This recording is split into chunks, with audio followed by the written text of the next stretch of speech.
Hello everyone, welcome to the video series on concepts in pharmacy. ఈ వీడియోలో RRB pharmacist model పేపర్లు ఇచ్చిన క్వశ్చన్ని ఆన్సర్ని అనలైజ్ చేద్దాం. Let us look at the question first.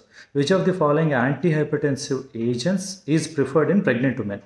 Options ఏమి ఇచ్చారంటే first one is labetalol, second one is olmesartan, third one is furosemide, fourth one is clonidine.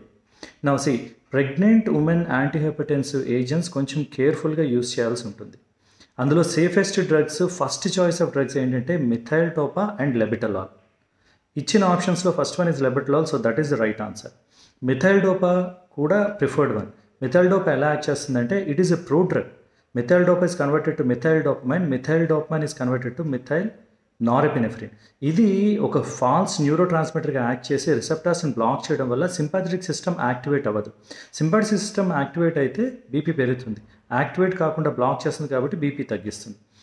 Next ఇప్పుడు ఇచ్చిన ఆప్షన్స్లో ఉన్న లెబెటలాల్ ఎలా యాక్ట్ చేస్తుంది అంటే అది alpha and beta blocker. Alpha 1 రిసెప్టార్స్ని బ్లాక్ చేస్తుంది, బీటా రిసెప్టార్స్ని బ్లాక్ చేస్తుంది. ఆల్ఫా 1 రిసెప్టార్స్ని బ్లాక్ చేస్తే బ్లడ్ వెసల్స్ డైలేట్ అవుతాయి, బీపీ తగ్గుతుంది. బీటా రిసెప్టార్స్ పని ఏంటి అంటే బీటా 1 రిసెప్టార్స్ హార్ట్ మీద ఉంటాయి, అది బీటా రిసెప్టార్స్ కానీ యాక్టివేట్ అయితే హార్ట్ రేట్ పెరుగుతుంది. ఆ రిసెప్టార్స్ బ్లాక్ అవడం వల్ల హార్ట్ రేట్ పెరగదు, బీపీ పెరగదు. సో లెబెటలాల్ మెకానిజం ఆఫ్ యాక్షన్ అది. Let us understand the remaining options. Second option ఏమి ఇచ్చారంటే olmesartan. సార్టన్స్, ఎర్బిసార్టన్, టెల్మిసార్టన్, olmesartan ఇవన్నిటిని ఏఆర్బీస్ అంటారు, angiotensin receptor blockers. Angiotensin converting enzyme inhibitors కానీ యాంజియోటెన్సిన్ రిసెప్టార్ బ్లాకర్స్ కానీ ఈ రెండు క్లాసెస్ కూడా ప్రెగ్నెంట్ ఉమెన్కి కాంట్రా ఇండికేటెడ్, అంటే అవి ఇవ్వకూడదు because they cause fetal abnormalities. Now, third option is furosemide.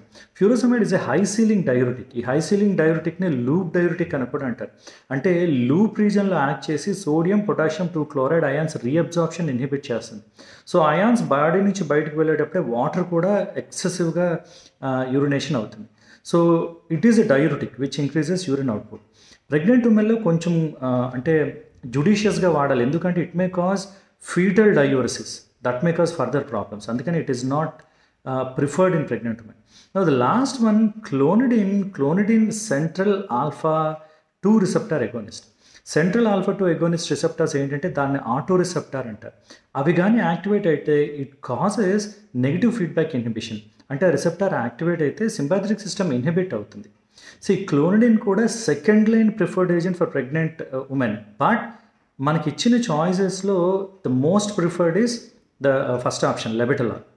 Clonidine కూడా వాడతారు కానీ with certain conditions and clauses, but labetalol can be used. అందుకే దాన్ని first line antihypertensive drug in pregnancy అంటారు. So right answer for this question is first option labetalol. Thank you for watching this video.